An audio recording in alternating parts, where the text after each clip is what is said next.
नमस्कार, मैं नियाज खान और आप देख रहे हैं एनएमएफ न्यूज। भारत अब आतंकवादियों को उन्हीं की भाषा में मुंहतोड़ जवाब दे रहा है। ऐसा हम नहीं कह रहे हैं, बल्कि द गार्जियन अखबार की एक रिपोर्ट है और इस रिपोर्ट में यह खुलासा किया गया है कि भारत के दुश्मन जो दूसरे देशों में बैठे हुए हैं, खास करके पाकिस्तान में, और वहां से बैठे हुए वो कई तरह के षड्यंत्र रच रहे हैं, उनके खिलाफ भारत जो है एक लगातार ऑपरेशन चला रहा है और उनको उन्हीं के देश में खत्म कर रहा है। द गार्जियन अखबार की रिपोर्ट में इस तरीके की खुलासा किया गया है। हालांकि भारत ने इसका खंडन किया है और इसी टॉपिक पे आज हम लोग चर्चा करेंगे और हमारे साथ मौजूद हैं वरिष्ठ पत्रकार पंकज प्रसून जी। सर, सबसे पहले तो आपका स्वागत है। जिस तरीके से सर ये द गार्जियन अखबार के दावे, जो रिपोर्ट में जो दावा किया गया है, तो इस दावे को सर आप सबसे पहले कैसे देखते हैं?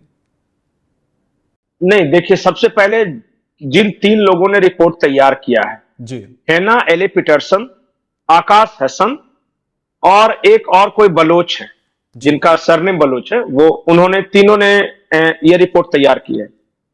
और तीनों के बारे में 2 तो खैर पाकिस्तान के हैं ही, और तीसरा जो हैना एलिस पीटरसन है, इनकी आप सारी रिपोर्ट्स पहले देख लीजिए, बैकग्राउंड, तब आपको बहुत कुछ क्लियर होगा।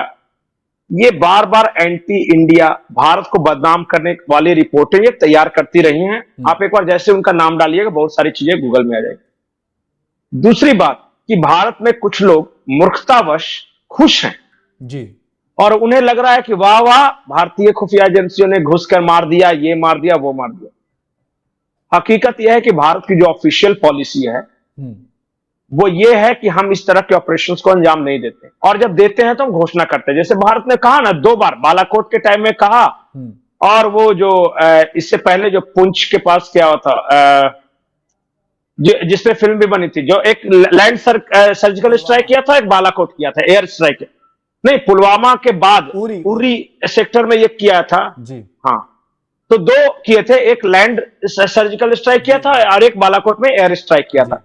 तो वो ऑफिशियल है, वो हम मानते हैं। उसके अलावा ये भारत को बदनाम करने के एक प्रोपेगेंडा का हिस्सा है। वो इसलिए कि वो दुनिया की नजरों में एक बात एस्टेब्लिश करना चाहते हैं कि जो भारत है और यहाँ की जो खुफिया एजेंसी, जो बार बार वो रिसर्च एंड एनालिसिस विंग पे आरोप लगाते हैं, रॉ पे, कि हम टारगेट किलिंग करते हैं, और वो इसे आज पाकिस्तान के साथ जोड़ के देख रहे हैं, तो हम खुश हैं। कल को वो कनाडा के साथ जोड़ के देंगे, फिर अमेरिका के साथ जोड़ के देंगे, और ये एस्टेब्लिश करने की कोशिश करेंगे कि भारत टारगेट किलिंग में शामिल है। उन्होंने कई उदाहरण दिए, और सारे उदाहरण जो उन्होंने इसका हवाला दिया है वो पाकिस्तानी खुफिया अधिकारियों का हवाला है। हमें क्या पता नहीं कि पाकिस्तानी खुफिया एजेंसी के जो अधिकारी हैं वो ब्रिटेन के अखबार को किस मकसद से देंगे। सर जी, द गार्जियन अखबार जैसे एक मतलब नामी अगर अखबार इस तरीके की रिपोर्ट छापती है, और उसकी ऑथेंटिसिटी पे तो सर सवाल उठनी चाहिए, क्योंकि सिर्फ एक तरफा उनसे बात की और उन्होंने तरीके से कह दिया। यही बात है ना कि नहीं, गार्जियन ने साफ साफ लिखा है कि हम जो भी ये रिपोर्ट प्रकाशित कर रहे हो पाकिस्तानी इंटेलिजेंस ऑफिशियल्स के हवाले से कर रहे हैं, तो वो यहां पे बच गए। अच्छा, कोई काउंटर पूछ सकता है कि ठीक है, एक तो दावा किया पाकिस्तानी इंटेलिजेंस ऑफिशियल्स ने, आपने इंडिपेंडेंट जांच की क्या, या फिर कोई दूसरा जो सामने वाला था, क्या भारत के किसी से पूछा क्या? अब कल को कोई आईएसआई का एजेंट कुछ कहेगा तो वो रिपोर्ट नहीं हो जाएगी ना। ये कह रहे हैं कि रॉ ने हमें मरवाया जी। हमारा क्या स्टैंड है कि भाई टीटीपी के साथ आपके अपने बहुत सारे पंगे हैं, तहरीके तालिबान पाकिस्तान के साथ, और वो डायरेक्टली इनडायरेक्टली पाकिस्तान अफगानिस्तान के तालिबानियों के साथ उनके लिंक्ड हैं। ये भी पख्तून है, वो भी पख्तून है। अब ये आपके कई जो मिलिट्री पोस्ट है उस पर भी हमले कर रहे हैं, आपके शहरों में ये बम धमाके भी कर रहे हैं, आपके लोगों को मार भी रहे हैं और आर्मी के लोगों को भी मार रहे हैं जी। और जितने सारे लोग, जिन 20 लोगों का नाम गिनाया है, एक एक अगर आप कह रहे ना तो मैं ज्यादा क्लियर बता सकता। जैसे मैंने उदाहरण लिया अखुंद के बारे में, जो कि जहुरा मिस्त्री के लिए काम किया करता था। ये अखुंद वही है जो भारत का जो प्लेन हाईजैक हुआ था और ये हाईजैकर में शामिल था, वो जो लड़के थे ना। हाँ। अब इसकी मौत हो गई तो डायरेक्ट ये कहना कि रॉ ने अफगानिस्तान के लोगों को पैसे दिए और उन लोगों ने आके उसके बदले इनकी किलिंग की, तो ये तो दावा है ना आपका जी। हमने तो ऐसा कभी नहीं किया। हाँ, असल में ये मैं बता देता हूँ हो सकता है कि ये जो गार्जियन अखबार में जो ये दावा पेश किया गया है वो किस आधार पे किया गया है। ये है कि खुफिया अधिकारियों के साथ इंटरव्यू और पाकिस्तानी जांचकर्ताओं की तरफ से जो दस्तावेज, इसलिए तो मैं बोल रहा हूँ सब पाकिस्तानी। हाँ, जो दस्तावेज शेयर किया गया तो सब उसके पाकिस्तानी है आधार ना। पे, हाँ, उसके आधार पे ये सब कुछ द गार्जियन अखबार ने ये रिपोर्ट छापी है। तो पाकिस्तान तो अपने हिसाब से दस्तावेज शेयर करेगा ना। वो हाँ, सही बात है। वो पूरा सच क्यों बताएगा दुनिया को। अच्छा बताइए, पाकिस्तान भारत के खिलाफ प्रोपेगेंडा करना चाहता है तो पाकिस्तान कुछ बोलेगा कोई मानेगा नहीं। तो वो उसने क्या किया कि उसने अलग तरीका अपनाया, अपने कुछ क्लासिफाइड डॉक्यूमेंट्स जो मॉडिफाइड भी थे वो गार्डियन को सप्लाई किया और अपने 2 इंटेलिजेंस ऑफिशियल्स को लगा दिया कि तुम बता दो ये कहानी, और उन्हें छाप लिया। और इसलिए मैंने बताया कि बाकी तो 2 पाकिस्तानी थे रिपोर्टर्स, लेकिन एक जो थी जिनका मैंने नाम लिया, हैना एलिया पीटरसन, उनका आप देख लीजिए ना, सारा पूरा हिस्ट्री देख लीजिए। और कुछ लोग तो ये भी कहते हैं ब्रिटेन में कि वो आईएसआई की हैंडलर है, वो जो कि पत्रकार के रूप में बैठी हुई है, द गार्डियन में काम कर रहे। देखिए आरोप है उनपे। मतलब ये कि जिस तरीके से पाकिस्तान के विश्व समुदाय में एक छवि बनी हुई है कि वहां पे आतंकवादियों को पाला जाता है, वहां पे उनको एक तरीके से वहां से ही अंकुरित होते हैं, वो फिर आगे बढ़ते हैं, फिर वो मतलब सारी चीजें बाकी दुनिया के अलग अलग देशों में, दुनिया की नजरों में तो एक आतंकवाद पोषित देश बना हुआ है पाकिस्तान। अब वो इंडिया को बदनाम करने के लिए उसके पास एक, इसीलिए हाँ, कि जो वो भी इंडिया को भी एक विश्व समुदाय में एक अलग तरीके से प्रोजेक्ट कर सके कि देखो इंडिया भी इस तरीके से कर रहा है, और वो मतलब बदनाम कर सके। कुल मिलाकर के ये सिर्फ भारत को बदनाम नहीं कर रहा है, सिर्फ भारत को बदनाम नहीं कर रहा है, वो यूएई को भी बदनाम कर रहा है। भारत के 2 दोस्त हैं अरब देशों में, एक संयुक्त अरब अमीरात है और दूसरा सऊदी अरब है। और ये दोनों देशों के बारे में देखिए कितना इंटेलिजेंटली ये कह रहे हैं कि यूएई में ये सारे जो रॉ के एजेंट्स हैं उन्होंने स्लीपर सेल बना के रखा है, और वो स्लीपर सेल्स को एक्टिवेट करते हैं, और फिर उन्होंने 2 साल का मेटिकुलसली वर्कआउट किया और सारे लोगों की रेकी की। अरे भाई 2 साल से रेकी कर रहा था तो आपकी आईएसआई क्या घास चल रही थी? पता नहीं चला कि मेरे यहां जो लोग हैं उनकी रेकी की जा रही है? आपका इंटेलिजेंस फेल्यूर है वो। हाँ, सवाल और हर किलिंग में मैं बिल्कुल मैं हर किलिंग में साफ साफ मारने वाले अफगानिस्तानी या फिर वहां पाकिस्तान के अपने लोग, इनके आपस के जो गैंगवार्स हैं, जो पैसे को लेन देन को लेकर लड़ाई है। मैं एक उदाहरण बताता हूं कि एक शख्स था मारा गया, वो खैबर पख्तूनख्वा में एक बार्बर के दुकान पे दाढ़ी बनवा रहा था।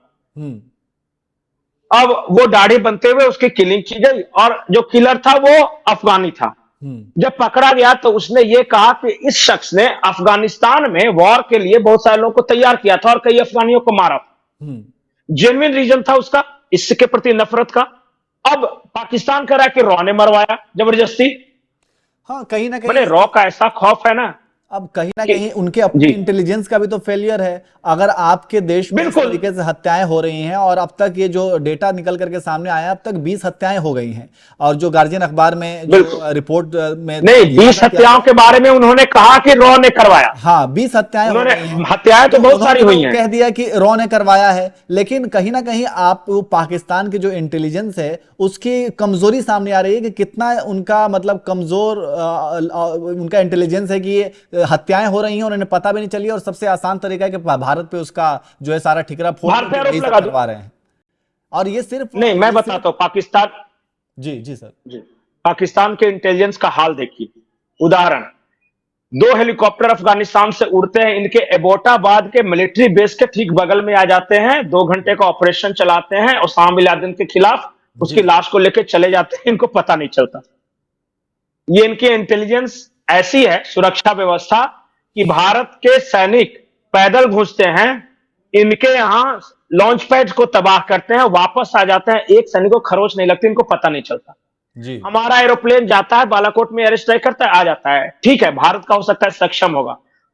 ईरान ने हाल में एयर स्ट्राइक कर दी, वो आए और इनके यहां कोई लब्बैक वगैरह है कोई ऑर्गेनाइजेशन, उसके आतंकियों को मारा और वापस चले गए। अफगानी आते हैं, मारते हैं, चले जाते हैं, माने देश नहीं हो गया, मंदिर का ढोल हो गया, जो आता है बजा के चला जाता है इनको, और पता ही नहीं चलता। हाँ, और बड़े बड़े मेडल लटका के घूम रहे हैं। अभी ईरान वाला आपने सुना ना? जी, अफगानिस्तान वाला सुना ना?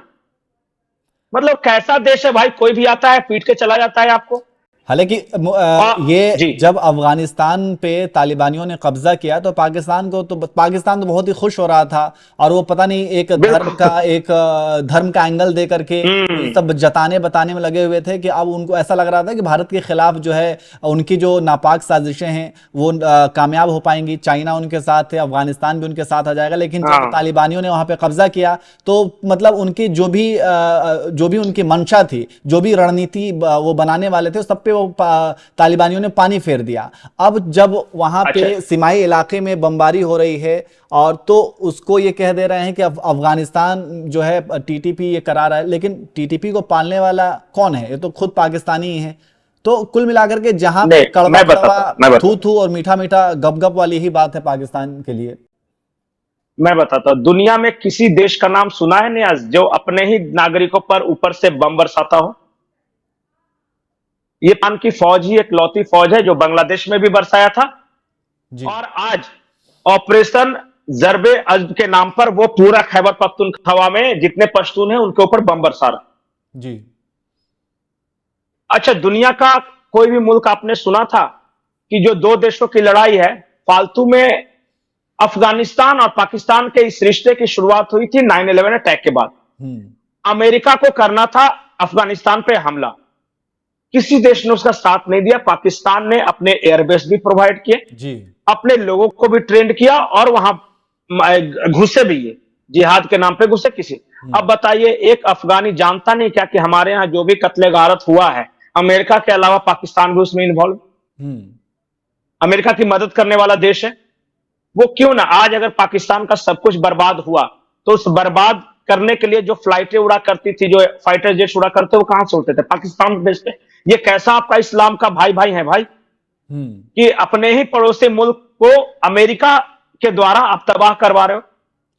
50,000 के बमबारी कर रहे हैं, अपने बमबारी करे। दुनिया में कोई सैनिक सेना ऐसी है क्या जो अपने ही लोगों पर बमबारी करती है? और आप जिनको जिनको आपने दोस्त बोला, आपने बताया कि तालिबानी हमारे दोस्त है, सबसे पहले आपने उनको वैलिडेट किया कि ये सरकार को मान्यता देते हैं, और बाद में अमेरिका की मदद करने के लिए उन्हीं तालिबानियों पे आपने बम बरसाया। तो अफगानी बेवकूफ है क्या? वो जानते नहीं है क्या कि मेरे देश की तबाही में किसका योगदान है? उसी वक्त और भी कई देश थे, भारत थे, बगल में चाइना था, सऊदी अरबिया था। भारत ने क्या किया? बोला कि हम किसी चीज में इन्वॉल्व नहीं होंगे, हम वहां के लोगों के आंसू पोंछे। हम वहां इंफ्रास्ट्रक्चर बना रहे थे, डैम बना रहे थे। ये जब काबुल जैसे शहरों पे बम बरसा रहे थे पाकिस्तानी और अमेरिकी मिलके, तो भारत वहां सड़कें बना रहा था, नेशनल हाईवे बना रहा था जो कि अफगानिस्तान के इस कोने से उस कोने तक जाए। भारत की नर्सें वहां पे लोगों की खिदमत कर रही थी जो घायल थे ना, जो बमबारी में घायल हो गए, कैसे भी हो गए, तो यहां नर्स भेजी, हमने दवाएं भेजी, हमने डैम बनवाए, हमने इंफ्रास्ट्रक्चर बनवाए। तो क्या अफगानिस्तान के लोग देख नहीं रहे? सिर्फ इस्लाम के नाम पे आपका कुछ भी जायज हो जाएगा क्या? और आज अफगानिस्तान की सरकार करे कि हम डुरंड लाइन को नहीं मानते। डुरंड लाइन वो लाइन है जो कि अफगानिस्तान से पाकिस्तान को अलग करता है। वो कहते हैं कि पख्तूनख्वा, जो पश्तून रहते हैं वो अफगानी हैं और हैं भी। तो जी, जो आपका पख्तूनख्वा का इलाका है वो हमेशा से अफगानिस्तान के साथ रहा है, महाराजा रंजीत सिंह के टाइम से अफगानिस्तान के साथ रहा है, फिर पाकिस्तान का वो हिस्सा नहीं, तो वो मानते ही नहीं। और दोनों तरफ के पख्तून, जो पश्तून है दोनों तरफ के, वो नहीं मानते, बोलते कि पख्तूनख्वा नाम देने से आपका हिस्सा थोड़ी। हमारा तो रोटी बेटी का संबंध पठानों के साथ, पख्तूनों के साथ है, अफगानिस्तान के साथ। हमें पंजाबियों, सिंधियों और बलूचों से क्या लेना देना? तो ये प्रॉब्लम, समस्या इनकी अपनी है। और वहां बहुत आसान है, देखिए जब मार खाते हैं तो बोलते हैं भारत ने कुछ कर दिया होगा। मुझे ये नहीं पता कि वहां के जो मेजर जनरल हैं वो बड़े बड़े इतने सारे मेडल लटका के किस बात के लिए घूमते हैं। कोई जंग जीती नहीं दुनिया में आज तक, जब भी लड़ने गए तो लात खा के आए हैं। उसके बाद बम बरसात सिर्फ अपने लोगों पे, कहीं बलूचों को मार दिया, कहीं पश्तूनों को मार दिया, कहीं पीओके में जो कश्मीरी है उन पे अत्याचार किया, कहीं गिलगित बाल्टिस्तान पे आपने बम बरसाए, गोलियां बरसाई। आज तक एक इसी बात के मेडल लटका के घूम रहे हैं क्या? नहीं कर पाई। नहीं, वहां जानते हैं सिंध और पंजाब में किस बात की लड़ाई है? मतलब फौजी सारे पंजाबी हुआ करते थे और सिंधी व्यापारी हुआ करते थे। सिंध के लोगों का आरोप है कि हमेशा लाशें जो है पंजाब से सिंध की ओर क्यों आती है, मतलब कोई सिंधी वहां है तो मार के वहां वापस भेजते थे। आज तक कभी कोई लाश सिंध से पंजाब की ओर क्यों नहीं गई? और इसी बात को लेकर वहां पंजाबी और सिंधी के बीच अलग तरह का कंपटीशन है। बलूच अपने आप को इन सबसे रिलेट नहीं करते कि वो एंसेस्टर्स बहुत पुराने काल से उनको पंजाबी सिंध, क्योंकि पंजाब और सिंध भारत का हिस्सा हुआ करता था और हमेशा कल्चरली वो दिल्ली और नॉर्थ इंडिया पंजाब से रिलेटेड था। बलूच जो थे वो एक छोटी सी रियासत थी जो कि ईरान से उनका ज्यादा संबंध था। आज भी बलूचिस्तान जो पूरा अगर बलोच लोगों का देखें तो 80% हिस्सा ईरान के पास है, 20% ही इनके पास है जिसको इन्होंने बलूचिस्तान का नाम देके रखा है। तो उनका कल्चरल संबंध उधर है। और जो बॉर्डर इलाके हैं जो कि नॉर्थ वेस्टर्न फ्रंटियर प्रोविंस पहले नाम था उसका, नॉर्थ वेस्टर्न फ्रंटियर प्रोविंस जिसको पख्तूनख्वा किया, उनका सारा कल्चरल रिश्ता अफगानियों के साथ है। तो ये देश, तो मैं बार बार बोलता हूं कि पाकिस्तान इज नॉट परमानेंट, न कल्चरली, न सिर्फ एक चीज इनको बांध के रखते वो है इस्लाम। लेकिन आसपास के देशों में इस्लाम के साथ जो किया, जैसे बंगालियों के साथ किया, बंगाली भी तो मुसलमान थे ना, उनके साथ जो किया, या अफगानिस्तानियों के साथ आप आज कर रहे हैं, तो क्या वो सब इस्लामी नहीं थे क्या? कौन सी ऐसी चीज है जो पाकिस्तान को एक साथ बांधता है? कौन सी ऐसी चीज है? न कल्चरली एक है, न कोई लैंग्वेज है आपका, न कोई आपका कोई रिलीजियस मैटर है। रिलीजियस मैटर में आपको सारे मुस्लिम देश आपको आज जूते मार रहे हैं।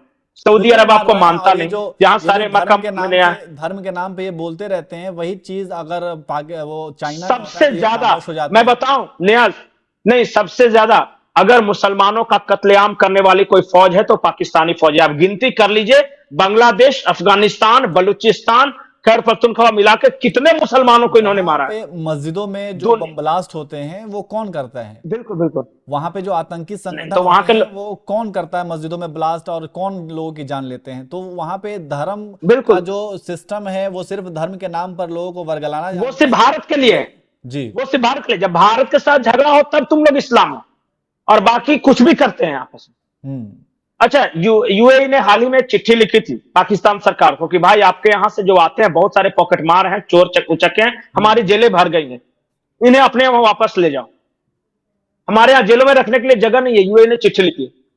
सऊदी अरब में वही है, सारे लोग जाते हैं वहां दीन कमाने, मतलब कि हज करने जाते हैं, और ये पिक पॉकेटिंग कर रहे हैं वहां, ये किसी का सामान उठा के भाग जा रहे हैं। ये छवि है, मैं बता रहा हूं। आप जाइएगा तो आप देखिएगा कि जब जहां हज करने मक्का मदीना जाते हैं तो लोग तिरंगे के साथ फोटो खिंचवाते हैं। आप बहुत सारे लोगों को देखा होगा। हाँ। लेकिन पाकिस्तानी अपने यहाँ के नहीं खिंचवाते, शर्मिंदगी ऐसी है। हाँ, वहां पे आप पाकिस्तान के कई वीडियोस, ब्लॉग्स, वहां पे जो बाहर जाते हैं गरीब हैं वो, जी बताइए। जो बाहर गए हुए हैं, जो हमारे भी जानने वाले हैं, जो लोग बाहर गए हुए हैं, तो वो बताते हैं कि पाकिस्तानियों की छवि वहां पे किस तरीके से खराब है। वहां पे खुल करके कोई बताता नहीं है कि हम पाकिस्तान से हैं, क्योंकि उसके बाद जो है वो भारत बता देते हैं, की नजर देखा जाता है कि हाँ, क्योंकि उनका वहां पे जो भी क्रिमिनल रिकॉर्ड है वो सारे के सारे पाकिस्तानी करते हैं, और बांग्लादेशी भी उसमें शामिल हैं। लेकिन वहां पे इंडिया की इज्जत एक अलग है। इसके मतलब वहां के लोग खुद बताते हैं, और जो भी हमारे जानने वाले किसी भी मुस्लिम देश में, जी किसी भी मुस्लिम देश में जाएगा तो भारत की इज्जत अलग है। और मैं बताऊं, ब्रिटेन में वहां आप बहुत सारे दुकान देखिएगा, मेरे जानने वाले बता रहे थे कि वो मतलब कि है पाकिस्तानियों के दुकान, लेकिन नाम कुछ इस तरह का रखा है कि उन्हें लगता है कि वो हिंदुस्तान का है, और जो ग्राहक जाते हैं वो भी बताते हैं कि भाई हम हिंदुस्तान के हैं, जबकि वो पाकिस्तान के। क्यों? क्योंकि उन्हें पता है कि लोग अच्छी नजरों से नहीं देखते जी। चाहे देखिए, जो गलत है वो सबके लिए गलत है। कितने सारे मुस्लिम देश कहते हैं कि ये इस तरह के हैं, यूरोपियन देश वही करे कि इस तरह से है। हमारे यहां तो खैर सवाल ही पैदा नहीं होता कि आप देख ही रहे कि उनकी क्या छवि है। तो कुल मिला के मैं ये कहना चाह रहा था कि देखिए, वो अपना लक्षण नहीं बदल रहे, मतलब कि वो ये नहीं सोच रहे हैं कि बलूच हमसे नफरत क्यों करते हैं, या पख्तून हमसे नफरत क्यों करते हैं, या सिंधी हमसे नफरत क्यों करते हैं, आपस में इतना झगड़ा क्यों है। भारतीय के साथ तो मान लिया कि वो मान भी सकते हैं कि वो कुछ तर्क दे देते हैं कि भारत जो है जो पाकिस्तान को स्वीकार नहीं करता ये वो, लेकिन आपस में आपकी क्या हालत है? आपकी अर्थव्यवस्था रसातल में चली गई, आपके यहाँ कोई नई इंडस्ट्री लगाने के लिए तैयार नहीं है, कोई इन्वेस्टमेंट आ नहीं रहा है, आपके लोग नावों में भर भर के बाहर जा रहे हैं, नावों का हादसा हो जा रहा है, बेचारे बहुत सारे बच्चे हैं। देखिए, कोई, मैं तो इतना मानता हूं कि कल तक ये पंजाब हो सिंध हो हमारे ही थे, हमारे यहाँ ही थे, और यही काम रोजगार वगैरह सब साथ साथ करते थे। आज उन माँ बाप का सोचिए कि खेत बेच के अपने बेटे को यूरोप भेज रहे हैं और बेटा बीच में डूब जा रहा है। अच्छा सर, एक और चीज है कि अभी तक पाकिस्तान ने ये आरोप लगाया कि अब तक वहां पे 20 आतंकियों को भारत के रॉ ने ढेर किया हुआ है रिपोर्ट के हिसाब से। इसके अलावा कनाडा में निज्जर की हत्या होती है तो कनाडा भी भारत के ऊपर आरोप लगाता है। इसके अलावा अमेरिका में एक सिख आतंकी की हत्या की कोशिश का आरोप जो है वो भारत के ऊपर ही लगता है। तो इस तरीके से भारत के ऊपर पिछले कुछ सालों में इस तरीके के आरोप लगने शुरू हुए हैं। तो ये किस तरीके का एक प्रोपेगेंडा है या फिर? नहीं, ये मैं बता रहा हूं, उन लोग कोशिश करेंगे कि सारी चीजों को एक साथ जोड़ करके भारत के बारे में इस तरह की छवि बनाई जाए कि भारत ये सब करवा रहा है। हकीकत यह है कि जो निज्जर मारा गया, आप पता कीजिए वहां पे कि पैसे को लेके इसके आपस के गैंग में लड़ाई थी या नहीं थी। आप देखिए ना रिपोर्ट, इन लोग का जो मनी कलेक्शन हुआ था ना, निज्जर के ऊपर आरोप था कि इसने पैसा खा लिया। अब वो मारा है सिख स्पीकिंग पॉपुलेशन, मतलब जो वहां पंजाबी बोलने वाले किसी ने मारा है वहां, और ये कनाडा सरकार की रिपोर्ट है। हमारा ये कहना कि हमें मतलब ही नहीं है उन लोगों से, वो बाहर जाके क्या भौंकता है, क्या वीडियो संदेश देता है। देखिए हमारा जो है, हम कंप्लेन करते हैं, हमारे अगर दूतावास पे तोड़फोड़ होगी तो हम कनाडा सरकार से सवाल पूछेंगे, लेकिन उसके बदले अगर कनाडा सरकार बिना जांच किए हुए, बिना तथ्य के ये कह दे कि भारत ने मरवा दिया, तो कोई प्रूफ तो आज तक दे नहीं सकते ट्रूडो। और जो पाकिस्तानी है ये चाहते हैं कि इनके यहां तो लोग मर ही रहे हैं, उन सारे किलिंग्स को पाकिस्तान के साथ जोड़ के भारत की एक छवि पेश की जाए, क्योंकि इनके कहने से कोई मानेगा नहीं। तो हो सकता है कि अमेरिका कुछ कह दे या कनाडा कुछ कह दे या ब्रिटेन कुछ कह दे तो लोग मानने लगे। ये देखिए साजिश है, और पाकिस्तान की खुद की हालत खराब है। भारत और रॉ का इससे कोई योगदान नहीं। हम अपने देश की रक्षा करते हैं, दूसरे के देश में जब घुस के मारना होता है ना तो ऐलान करके मारते हैं जी, ऐसे चोरी छुपे नहीं। हाँ, एक आखिरी सवाल कि सर ये जो लोग खुश हो रहे हैं, जो इस तरह की खबरें आ रही हैं, उसके बाद ये कह करके खुश हो रहे हैं कि भारत जो अपने देश में वो समझिए कि मोसाद की तरह और केजीपी के नक्शे कदम पर निकल पड़ा है, अपने दुश्मनों को ढूंढ ढूंढ करके मार रहा है। तो ये एक तरीके से मतलब ये कि इस तरीके से पेश किया जा रहा है इस चीज को, लोग खुश भी हों, लेकिन वहीं पे दूसरी तरफ जो है इसका भारी नुकसान एक विश्व पटल पे इसको दिखाया जाए। तो ऐसे लोगों के लिए सर क्या कहेंगे, ये जो खुश हो रहे हैं? मैं बताऊं, इनको मैं बोलता हूं, एक था टाइगर सिंड्रोम के शिकार जी। मतलब ये सब मूवी वगैरह में देखते हैं ना, भारत तक रॉ एजेंट गया, पाकिस्तान के किसी से प्यार हो गया और दोनों मिलकर मार रहे हैं। ऐसा नहीं होता भाई। वो आप देखिए, आप बहुत खुश हो रहे, भारत ने घुस के पाकिस्तान में 20 को मार दिया तो कनाडा में मार रहा है। देखिए एक सेल्फ ग्रेटिफिकेशन के लिए अच्छा है कि हम खुश हो जाएं कि हमारा देश ने वो किया, पर ये तो देखो उसके इम्प्लीकेशंस क्या हैं। हमारा देश में उसके क्या जो है आज, सरकार हमारी इस चीज को स्वीकार करे कि नहीं, विदेश मंत्रालय स्वीकार कर रहा है कि नहीं। पता है, आप एक गार्डियन ने छाप दिया, उसने प्रोपेगेंडा फैलाया और आप उसके प्रोपेगेंडा को परचेज करके दिए जा रहे हो सुबह से ट्विटर पे, जबकि वो मतलब आगे पीछे भी थोड़ा बहुत सोच लो। ये भी हो सकता है वो चाहते ही है ना, वही करो। वो बिल्कुल पर्पसफुली ये किया गया है। और ये देखिए आईएसआईएस के एजेंटों ने ये लिखवाया है वो चीज को, और वो कह रहे हैं ना कि पाकिस्तानी इंटेलिजेंस अधिकारियों के हवाले से जी। इसका मतलब क्या हुआ? पाकिस्तानी इंटेलिजेंस विभाग के अधिकारी, आईएसआई के अधिकारी इतने बेवकूफ है कि उस रिपोर्टर को जाके बता दिया सब कुछ। इन्होंने बताया और उसने लिखा है, और उसका बैकग्राउंड देख लीजिए उस रिपोर्टर का। हाँ, तो कुल मिलाकर के चलिए अब समय हो चुका है सर। तो जिस तरीके से ये पूरा रिपोर्ट पेश किया गया है और जिस आधार पे पेश किया गया है, तो वो आधार तो शक के दायरे में आता ही है, क्योंकि सिर्फ पाकिस्तानी जांच एजेंसियों से बात कर लेना, जो खुफिया अधिकारी उनसे बात कर लेना, उसके आधार पर रिपोर्ट छाप देना, तो ये शक के दायरे में आता है। इसके अलावा जो है एक कहीं ना कहीं भारत की छवि को विश्व समुदाय में खराब करने की कोशिश की जा रही है, और इसको ये जोड़ करके जिस तरीके से पेश किया जा रहा है ये कहीं ना कहीं खतरनाक भी है। तो कुल मिलाकर के इस पे आज हम लोगों ने चर्चा की। हालांकि भारत लगातार इसका खंडन भी कर रहा है और करता आया है, चाहे वो पाकिस्तान में आतंकियों के मौत की बात हो, हत्या की बात हो, या फिर कनाडा की बात हो, या फिर अमेरिका की बात हो। इसी पर आज हम लोगों ने चर्चा की। बहुत बहुत शुक्रिया सर जुड़ने के लिए। नमस्कार।